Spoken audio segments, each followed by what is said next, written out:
Open your Bibles this morning with me to Acts chapter 2. This series continues to be a challenge. The more that I study it, the more that it's a challenge to me. And that's all right, that the Word of God would challenge us. Acts chapter 2 and verse 36 has been our text verse. Therefore let all the house of Israel know assuredly that God hath made that same Jesus, whom you've crucified, both Lord and Christ. We've been dealing now, this is the 11th message, on the Lordship of Christ.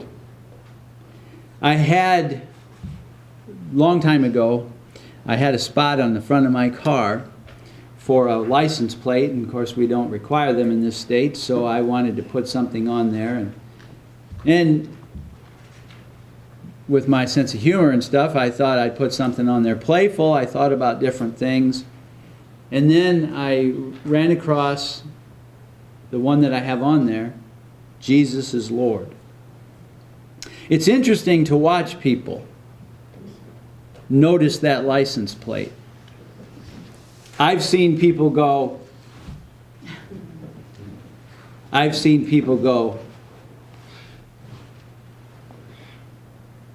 it's interesting the response when you identify Jesus as Lord.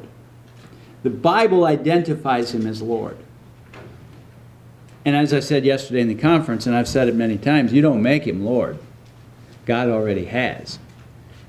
You and I bow to His Lordship. You and I bow to His authority. He is Lord. He is the coming judge. Romans 14:7 and 8. In life and in death, we are His. We're not our own. We belong by creation to Him. He has the authority to say, this is how I desire that you order your life. He has the authority to say, this is what I require of you. This is what I expect you to do, not to do. He has the right. He has the authority. And He has the ability as sovereign God to bring that judgment to pass. The Lord said, and we looked at this a few weeks ago, follow me. We saw some that did. They left their nets, boom, followed Him. I do not believe to the exclusion of cutting, I do not believe to the cutting off of all ties to family and so on, but that the priorities now change. I'm going to follow the Lord. You can come along with me. If you're going to be against me, then there's going to be a problem. Then there may be some severing of some ties. But the Lord is now first in my life. And Peter and others left their nets and followed the Lord. There were those that said, well, okay, but just a minute. I got some stuff I want to take care of first. Wrong priority. Wrong mentality about who it is that we're talking to. You might say that to a coworker. Hey, would you help me with this? Well, yeah, I will. And just as soon as I finish this, I'll be right there and I'll help you with that. And in that context, probably fine. But in the context of the Lord saying something, not so much. Most recently, we've been dealing with Psalm 37. And in Psalm 37, we read these words, and of course it's been resonating in my heart and mind, and brought it out again yesterday at the conference. Don't worry, not going to preach it again today. But in Psalm 37, verse 4, delight thyself also in the Lord. This, I want to warn you, this could go on a long time if I start going into the Old Testament and saying stuff we ought to do unto the Lord. Things the Lord tells us to do.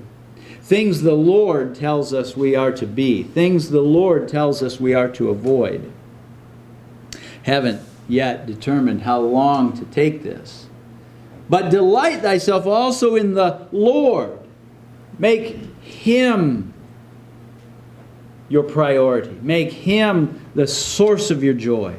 Make Him the source of your fulfillment. Now it has a lot of relevance on today's message. Make Him the source of your satisfaction. How do you do that? By delighting in Him. Delighting in His perfections, delighting in His attributes, delighting in His loving care for His people, learning these things and delighting in these things. And He shall give thee the desires of thine heart. When you make Him your delight, and the thing you desire for revolve around Him, He'll give it to you. He'll give it to you. When you desire to know Him better, He'll say, I can reveal myself to you. I want to serve you greater. I'll make that happen. I want to tell others about you. I'll give you opportunities to do that. When your delight is in Him, see, these things will, you get the desires of your heart. Because the desire of your heart has been rearranged to put Him first. And then verse 5, commit thy way unto the Lord. And remember, the word commit is to roll off. And the idea of it is, now in this way, in this manner of direction that you're now going, in this new path you are now trotting, in having new goals at the end of that path, the goal of honoring the Lord, you have decisions and responsibilities that you can't make the answer. You can't have the answers for. Should I go this way or that way? How should I best serve the Lord? And the answers to those very personal questions are not left up to you and me with our very limited understanding. They're left up to Him. In all thy ways acknowledge Him, and He shall direct thy paths. So you commit that unto the Lord. You say, Lord, I want to serve you. I want to go in the direction that honors you. Tell me what that is. Tell me how to do that. And He'll direct your paths. Commit thy way unto the Lord. And trust also in Him. Roll that burden of responsibility onto Him. Roll that burden of decision-making onto Him. And I use the illustration of a boss and an employer and employee, where the employee looks to the boss and he looks to the employer and says, how do you want me to do this? This is what I want. Well, I don't know if that'll work. I don't care. This is what I want. And trust me, by the way, it'll work. Because he knows the process, and he says, just trust me, it'll work. Roll that responsibility off onto me, I'll take it. And that's what the Lord says here. Commit that way unto the Lord. Trust also in Him, and He shall bring it to pass. And there's another place in our scriptures, in Proverbs chapter 16, that this word commit is used. Same Hebrew word. Same English word that it's translated into in Proverbs chapter 16. And so when I ran across the other one and then saw that this was a parallel to it and got to studying the difference between the two, I felt like this was where the Lord would take us this week. Proverbs chapter 16 and verse 3. Commit thy works. Now again, it's the very same Hebrew word that means to roll off, to give the burden of to the Lord. Don't take the weight of this on yourself. Don't take the weight of responsibility on yourself. Don't take the weight of decision making on yourself. Roll it off onto Him. Commit this time it says works. unto the Lord. A different word altogether with a different understanding. The other is a way. In Psalm 37, commit thy way unto the Lord. You're going in a new direction. Life takes on a whole new set of priorities, a whole new set of goals, and you're moving in that direction. Now, in the process of moving in that direction, on a day-to-day basis, you have works. You have activity that on a day-to-day basis, not just the direction I'm going in a general overarching sense, but now on a daily basis, how do I conduct my life? And he said, commit that to me too. Commit that to me also. Commit thy works. And again, unto the Lord. I don't know how long we could go with unto the Lord. And maybe quite a while. Time will tell. Commit thy works. The things that we do on a daily basis. Roll that off onto Him.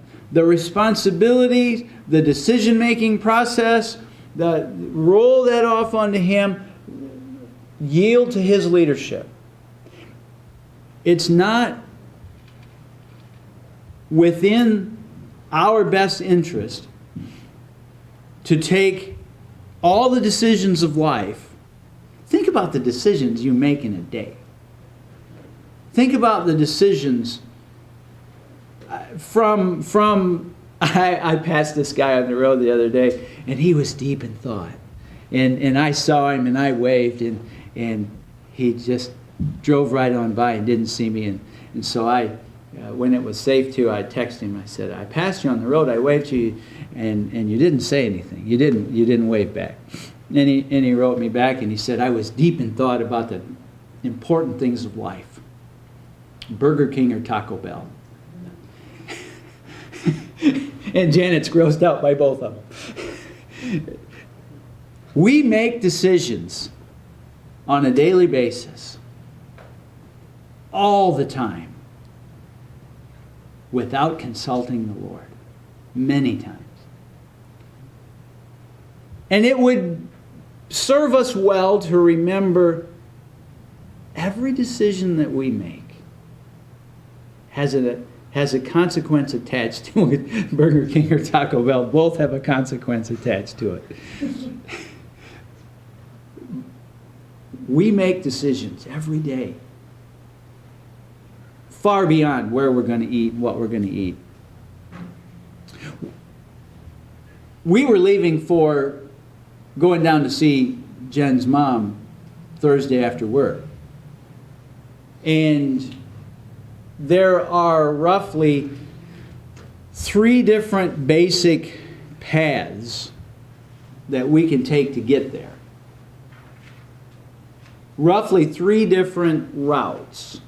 I mean, there's obviously more than that, but 3 main routes that we sat there and we punched it in the GPS and we said, well, this one is this far and this one is 2 minutes longer, but it'll avoid that construction, and this one's that, and that takes us by, a place that we like to stop or whatever, and we make a decision based on the facts before us.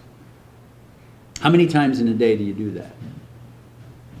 How many times in a day do you do that without, do I do that without even thinking about praying about it? And say, my Lord, what would you have me do? And get beyond where you're going to eat, and get beyond what route you're going to take to some place. The decisions and the things that we do on a daily basis that may impact our testimony. The decisions that we do on a daily basis that maybe it's a purchase of something. Maybe it's a larger purchase of something. And maybe your spouse wouldn't like it, so you do it without her. I knew this guy. I worked with this guy a long time ago. And they had a decent-sized piece of property, and he wanted a new lawnmower. He wanted a new riding lawnmower. He and his wife didn't talk a lot. It was not a great thing. And he bought his lawnmower. She was furious. He went home from work the next day. I'm going to cut my grass. He went into the garage and it was gone. She called him and told him to take it back. Not a happy home. He made a decision without consulting her. Not wise. Obviously, there wasn't a spiritual component in that, but it affected others. How many times do you and I do that without consulting the Lord? This passage reminds us, commit thy works unto the Lord. Roll that burden of responsibility, roll that burden of decision making, roll it onto the Lord. Trust in the Lord. In all thy ways acknowledge him, and he shall direct thy paths. Lean not to your own understanding. I put it out of order, but Proverbs 3, 5 and 6. He's reminding us, I'm Lord. I have say in your life. You're on the path. Commit it to the Lord. But now on the path, on a daily basis, the decisions you make, commit them to the Lord. Here's an illustration that's common and should be familiar to most. Abraham and Sarah knew the path God had them on. He told them, of you, I'm going to make a great nation of people. They get to looking around as the years go on, and they have no children. Now they've been promised by God, I'm going to make of you a great nation of people. That's your path. That's your way. Commit your way unto him. Delight in him. Commit your way unto him. Psalm 37. That's the direction you're going. Now, in the daily questions, the daily decisions, the daily works, what are you going to do? Abraham and Sarah, as time went on, said, we're not getting any younger. We're not having any children.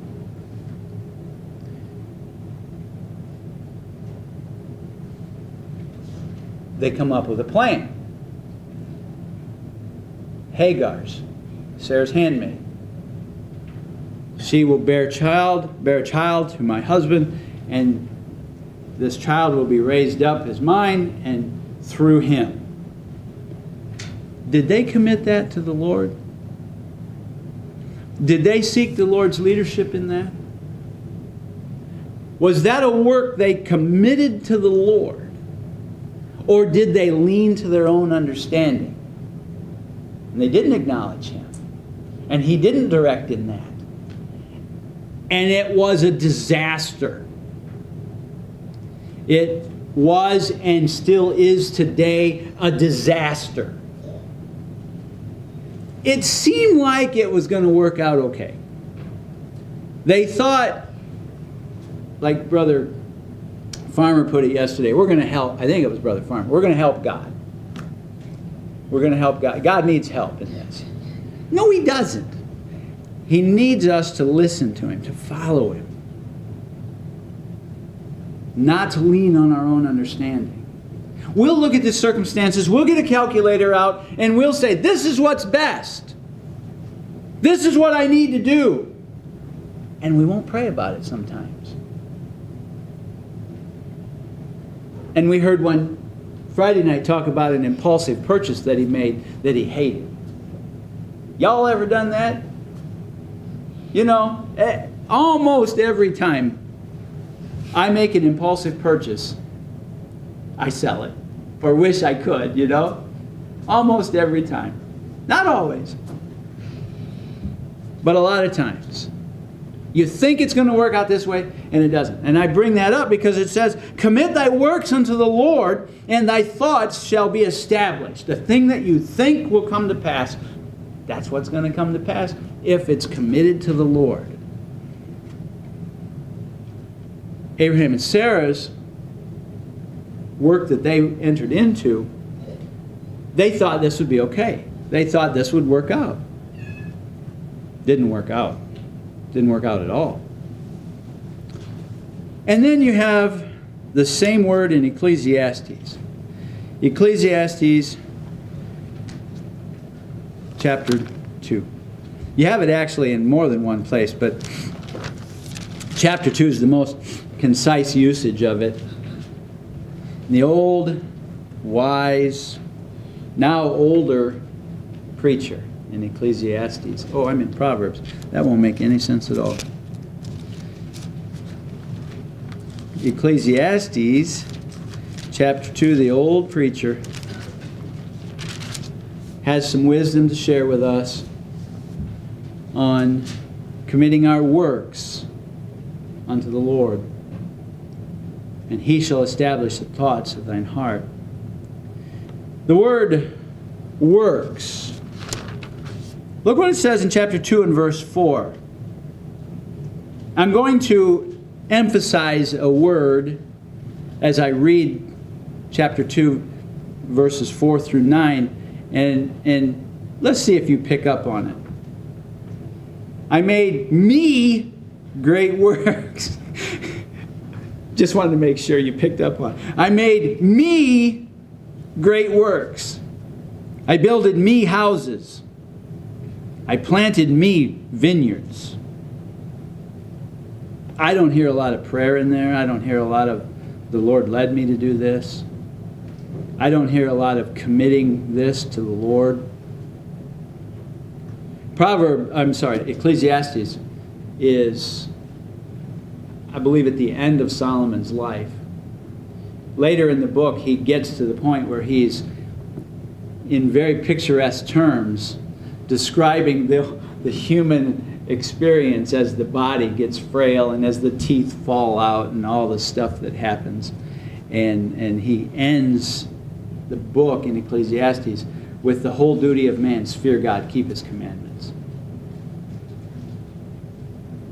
We think the whole duty of man is to obtain stuff. And don't forget God along the way. To get successful, but don't forget God along the way. Keep your toe in a religious circle while you spend 90% of your life in the secular world. Solomon ended Ecclesiastes at the end of his life saying the whole duty of man is fear God, keep His commandments. Solomon said, I made me great works. I builded me houses, I planted me vineyards. I made me gardens and orchards, and I planted trees in them of all kinds of fruits. I made me pools of water, to water therewith the wood that bring forth trees. I got me servants and maidens, and had servants born in my house. Also I had great possessions of great and small cattle, above all that were in Jerusalem. I gathered me also silver and gold, and the peculiar treasures of kings and of the provinces. I got me men singers and woman singers, and the delights of the sons of men as musical instruments, and that of all sorts. All of those things that he'd gathered along the way. He was a very wealthy king. The wealth of Israel then, the blessing of God had been upon them during the time of Solomon, so that they exceeded and excelled in every aspect. It was a time of peace. It was a time of prosperity. David had done his job as king and had conquered so much of the surrounding nations and had put those opposers of God at bay. And Solomon comes to the throne and builds a temple of God and is blessed of God and is just wealthy beyond imagination. The queen said the half has not been told. And Solomon like a man would do, experimented with what would make him happy. Experimented with what would bring him satisfaction. Experimented with what would bring him fulfillment and joy. And he outlines in chapter 2, verses 2 through 8, what I've already read, the abundance that he had, the things that he had done. He'd planted me vineyards and made me gardens, verse 5. The joy that a vineyard would bring, or a garden would bring, or the forests that he would have, the joy that would come to his heart as he would overlook and see the prosperity that God had blessed him with. And in a man's reasoning, this will be an abiding satisfaction. This will be an abiding joy. This will, we say in our day, complete me. You know, this will do it for me. Verse 9, so I was great. And I believe that there can be a twofold meaning to that he was great. That he was great in the estimation of people. He was. The queen said the half hasn't been told. It's unbelievable. The joy, the unity, the wealth. It's just unbelievable. And so I was great in the estimation of people. I was great in actual accumulation of things. And increased more than all that were before me in Jerusalem. And then this phrase, also my wisdom remained with me. He had not violated any moral law to do what he did. He had not violated any ethical boundary to acquire what he had acquired. He had been fair. He had been honest. He did all of this acquiring appropriately.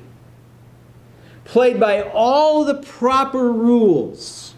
Didn't steal it from this one and pound on this one to get what I want. It was all done ethically and morally. His wisdom remained with him. He didn't lose his mind and just scavenge and ransack and loot and destroy to get all of this. That's important. The parallel to that is the things that you and I can acquire properly. The stuff of life that you and I can acquire ethically. Working hard, working many hours, doing what we have to do so that we can put food on the table, put a roof over our heads. And even in those things we pray, Lord, where should I be doing that work? Where should I be planting my garden? Where would you have me to live? He did all of this, and he did all of it ethically, and his wisdom remained with him. But there's no indication that it was done committed to the Lord. There's no indication that it was done under the leadership of the Lord.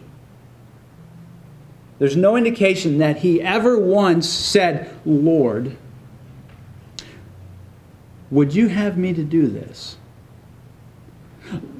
Lord, how would you have me to order all of this in my life? I planted me. I got me. I did this for me. We do that. We do that all the time. We think, I did it ethically, I did it fairly, I did it morally, I did it all properly. What's wrong with it? Maybe nothing. Maybe the Lord wasn't in it. See, we think that you think somebody like Solomon, and he's gathered all of this, and he had all of this peace and prosperity, and now wealth and abundance, and everybody esteemed him greatly, and he built the house of God, and dedicated the temple before God, and this is just an amazing and wonderful thing.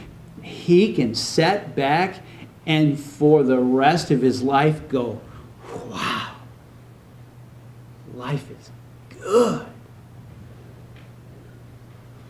And you would think that's exactly what would be the result. Now, there's no guilt in this, right? Because he didn't loot people to get this. He didn't abuse people to acquire this. So he's not, laying in bed at night thinking, oh, I really shouldn't have done this to this guy to get this forest. It wasn't like that. There was no guilt in it. And so you would think, your thought would be, what satisfaction, what joy, what fulfillment he would have, what an ongoing contentment that nothing else could break. That would be the common human conclusion. I was great and increased with more than all that were before me in Jerusalem, and also my wisdom remained with me. And verse 10, whatsoever mine eyes desired, I kept not from them. I want one of those. Oh, wait, I want 2 of those. It's a small forest. I'll take 3 of those. Now I got to water it. Now I got to keep it. That's all right. Whatever my eyes desired, I kept not from them. I withhold not my heart from any joy, for my heart rejoiced in all my labor. And this was the portion of all my labor. My heart rejoiced in all of it. I had a portion in this. I had a period of satisfaction. Anybody that has built anything, and I don't just mean building houses, I mean anybody that's built a business, anybody that has built something tangible, anybody that has built a family, I don't care what it is. You've labored and you've toiled and you've sweat and you've worked towards the goal of having X, and you get it. You get it done. You build a house, you turn the doorknob and you walk in and it's my house. This is cool. And there's a level of joy. For tradesmen, there's a level of joy at the end of the day when they can step back and say, I built that. I made that function. And it functions good. And there's a level of satisfaction. There's a level of joy. And he said, this was my portion. I had that. I found that. Along the way, he had done some work. And the estimation of that work would obviously be, this will be a long-term fulfillment, satisfaction, rejoicing to my heart. But not so much. Then in verse 11, I looked on all the works. That's our same word in our English Bible and in the Hebrew as the word work there in Proverbs 16:3. Commit thy works. Solomon looked on all the works that my hands had wrought. All of the daily activities, all of the decisions, all of the pieces of details along the way. I looked at all of it. All the works my hands had wrought. And on the labor that I labored to do. He analyzed it. He thought back over the process. He's recounting in his mind this forest and the things that were done to not only acquire it, but to keep it. And he's like, that's a lot of work. And the weeds just keep coming back. And then the wind comes along and knocks down the best looking trees. And this pool needs maintenance. And this garden has weeds. And the lack of warm weather has really set it back. And every direction he looked, he could see labor. He could see toil. He could see sweat. He could see investment of energy, investment of money, investment of thought. And he said, you know what? It's vanity. It's fleeting. There was a level of joy. And you would think that would just go on and on and on. He said it didn't. It was vanity. Vanity is poof, fleeting and gone. Not only vanity. It would be bad enough if it were just vanity. But he said, I looked at it. I reviewed it all. I reassessed everything that was invested into this. And what I expected it to deliver was long-term satisfaction and joy and fulfillment. And it was vanity. Fleeting. Momentary. Didn't last. And vexation. Sucked the life out of him. It drains him and pulls him down. There's a New Testament passage about Lot, whose righteous soul was vexed as he daily saw the deeds of those in Sodom and Gomorrah. His righteous soul was vexed. It was pulled down. It had a draw on it. It sucked the life out of him.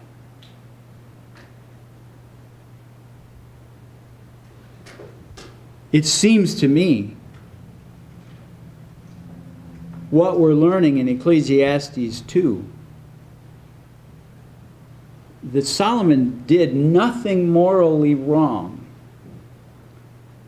Solomon did nothing ethically wrong. Solomon had no guilt and remorse in how that he acquired these things, morally speaking. But they didn't deliver what he expected them to deliver. Why? It's a simple answer. It's a lifetime of figuring out how to live it, but it's a simple answer. The Lord wasn't in it. Trust in the Lord with all thine heart. Lean not to thine own understanding. In all thy ways acknowledge him, and he shall direct thy paths. There is no indication that Solomon did any of that in what we read in this text. And the Lord, having not been in it, did not establish his thoughts. Our text in Proverbs 16 says that trust the Lord with thy works, and he shall establish thy thoughts. What the end of it seems to promise, when I'm in it, that's what will come to pass. What the end of it seems to promise, when I'm not in it, vanity, fleeting. Oh, there's a momentary joy. There's a brief time of joy. There's a level of satisfaction and contentment and fulfillment that a man in his, I want to say pride, but I don't want to be misunderstood. A man in his proper respect for the thing that he accomplished with his hand says, I did that and I love it. I built that and it's cool. I built that and it works. I built that and my family's going to live in it for years. And when the Lord's in that, when the Lord's the one leading in that, there's a far greater level of satisfaction that is ongoing. And when the Lord's not in it, it's vanity. Not just vanity. Vexation of spirit. That's worse because it's a constant draw. It's a constant drain. It's a constant dragging you down. And here's the tricky part. The Lord may lead one to do this and bless him in it, and the Lord may not lead another to do that very same thing. And he endeavors to do it, maybe because that one did. He endeavors to do it, and the Lord's not in it. And he says, no. Lean not to your own understanding. Commit it to the Lord. Back in our text. And remember, Proverbs chapter 16, remember the book of Proverbs is a principle. The things that we learn in there are principles. They're general observations of what normally happens. So they're not hard and fast rules.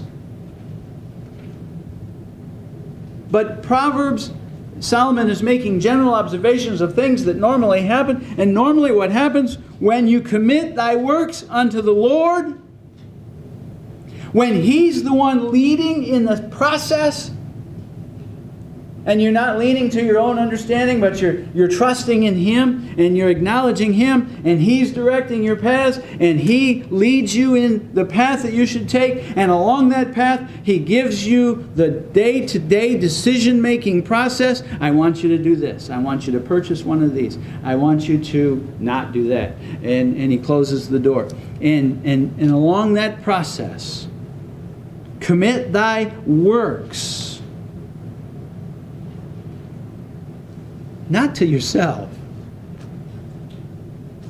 Not to trying to make yourself happy. Not to trying to make somebody else happy. Commit thy works unto the Lord. He is, after all, the Lord. He is, after all, the coming judge. He is, after all, the one I will answer to, and you will answer to. But here's the blessing. Commit thy works unto the Lord. So you're going through the process and you're striving to do it unto the Lord. You're striving to do it to the glory of God. You're striving to do it to the obedience of the Lord. Do we do any of that perfectly? No. Do we get it wrong sometimes? Yes. But the goal is following the Lord in the decisions of life. Following the Lord in the works along my way. Following the Lord because I want to honor Him. Following the Lord because I don't want to stand before Him one day and have Him to say, what were you doing? I don't know that it'll go that way, but that's how I imagine, a boss and an employer and an employee. And the employee's not doing what the boss said, and the boss says, what are you doing? And you stand before the Lord one day and say, I never told you to do that. I told you to do that. And you didn't. Trust in the Lord. Commit thy works unto the Lord. That involves a lifetime. A daily process that endures for a lifetime of trust the Lord in all thy ways. Lean not to thy own understanding. You and I are so accustomed to making decisions based on the best logic of the moment. We can't always make the best decision on the best logic of the moment because we don't know what the next moment is. And that vehicle that I just had to buy, that I told the Lord, I want one of these, maybe two of them, but I at least got to have one of them. And I lived with that silly vehicle for years, never using it for the intended purpose that I bought it. I didn't consult the Lord on what vehicle I should buy. I told the Lord what vehicle I wanted, and please provide that one for me. And He did, and taught me a valuable lesson. I never once consulted Him. Is this the one you want? Is this the vehicle you want me to have? Commit thy works unto the Lord, and thy thoughts shall be established. Now, what seems like will come to pass, what this endeavor seems to promise, He'll bring it to pass. Very parallel to Psalm 37. Commit thy way unto the Lord, He'll bring it to pass. Because the way has been committed, and what has been committed is within the realm of the previous verse. Their delight is in the Lord. So now what He's going after revolves around and is within the context of the delight in the Lord. And so the Lord says, yeah, I'll bring that to pass. And so Solomon had all of this stuff that seemed to promise all of this fulfillment and all of this satisfaction. And he said it didn't. But momentarily, but not for long. Because the Lord's not in it. If the Lord is in it, and the Lord may be for some in the doing of X, Y, and Z. And the next one over here comes along and says, well, he got to do it, so I'm going to do it. The Lord may not be in it for the other person. The Lord may have him on a different track, a different plane. And we don't know about what tomorrow holds. So we commit our works unto the Lord, and our thoughts shall be established. That which we thought would come to pass, that which we thought would be the end result, the Lord brings that to pass. Because He's in it. He's guiding in it. He's leading in it. He's putting a hedge around us in that thing. He's the one that gives lasting contentment and satisfaction. Are you going about life just living for me? Are you going about life just chasing whatever the current trend of the day that's going to make me feel good, look good, be good, whatever, without consulting the Lord? It will be vanity, that which is fleeting away. And it will be vexation of spirit, that which drags you down. It'll leave you empty. It'll promise great satisfaction. It'll promise so much. It'll end up leaving you empty if the Lord's not in it. It will end up not only leaving you empty, but vexation of spirit if the Lord's not in it. May we endeavor to see the Lord as Lord May we endeavor to commit our works unto Him along this way that He has given us to go. May we endeavor to lean not on our own understanding, but in all our ways acknowledge Him and let Him direct our paths.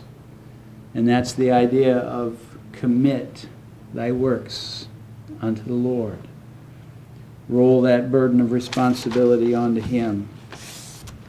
And just see how the satisfaction level of your life when walking in the will of the Lord goes up.